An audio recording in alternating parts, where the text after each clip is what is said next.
Hey guys, we have 3 plus 3 divided by 3 and multiply 3. Okay, 3 plus 3 divided by 3 equals 1 times 3. Now 3 plus 1 equals 4 times 3. Now 4 times 3 equals 12, right? But this is not correct answer. Follow the order of operations. We use PEMDAS rule.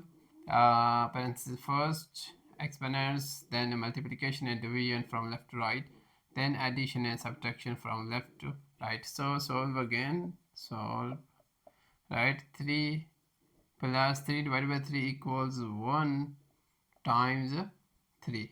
Now multiply first, right? So 3 plus 1 times 3 equals 3, and 3 plus 3 equals 6.